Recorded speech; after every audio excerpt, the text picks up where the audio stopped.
Vous êtes acheteur public et vous souhaitez déposer votre programme annuel sur TUNEPS? Suivez Ineser et laissez-vous guider pas à pas dans TUNEPS. Pour enregistrer un programme annuel sur TUNEPS, vous devez le faire par projet. Remplissez les champs demandés comme vous le voyez et enfin enregistrez. N'oubliez pas de confirmer pour publier votre programme.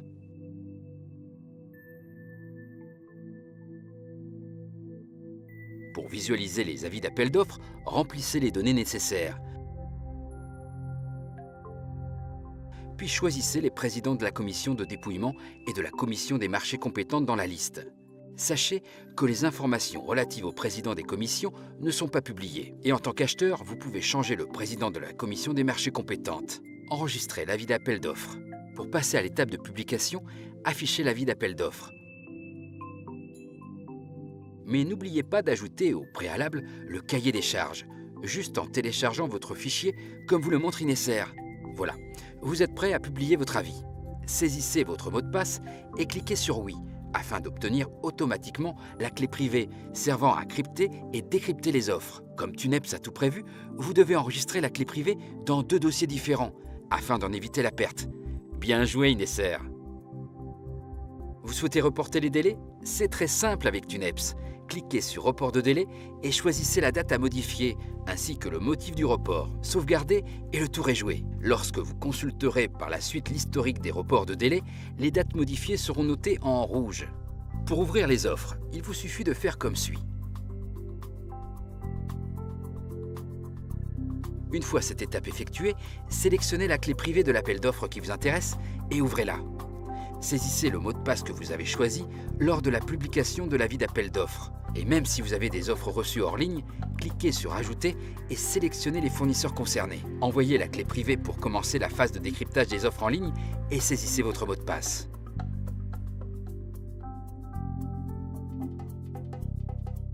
Vérifiez bien les informations de chaque fournisseur.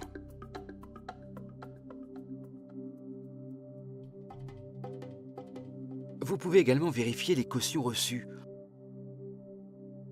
En cliquant sur Vérification, vous permettez à TUNEPS de commencer la procédure de vérification quant à la situation fiscale et l'affiliation à la CNSS.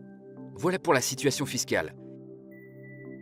Et voilà pour l'affiliation à la CNSS. Sauvegardez toutes ces vérifications et vous pouvez par la suite publier le classement des offres selon le montant. Et imprimer le procès-verbal d'ouverture des offres. Ce PV sera signé par les membres de la commission. Le président de la commission de dépouillement peut alors enregistrer les résultats du dépouillement et ajouter sur TUNEPS le rapport de dépouillement en pièce jointe. Pour faire cette action, ce président commence par l'enregistrement des résultats du dépouillement financier, en sélectionnant le résultat pour chaque fournisseur. Et pour sauvegarder, il suffit de cliquer « Enregistrer ».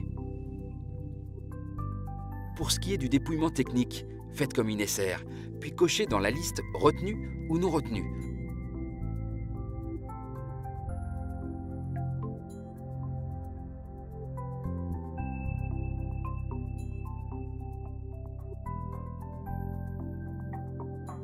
Pour achever l'enregistrement du dépouillement, ajoutez le rapport du dépouillement et notifiez le dossier au responsable de l'appel d'offres. À ce moment, le responsable d'appel d'offres peut consulter les résultats définitifs du dépouillement, télécharger le rapport du dépouillement et demander, le cas échéant, des éclaircissements à la commission de dépouillement. À la fin de cette étape, il envoie le dossier à la commission des marchés compétentes. C'est bien, hein, Ineser? Pardon? Ah oui, merci de me le rappeler. Le responsable d'appel d'offres peut également, si nécessaire, changer le président de la commission des marchés compétentes. En parlant de commission des marchés, justement, si vous êtes le président et que vous souhaitez examiner un dossier, il vous suffit de choisir l'appel d'offres concerné et de cliquer sur Dossier non traité. Consultez les résultats d'ouverture des plis, les résultats du dépouillement et téléchargez le rapport du dépouillement.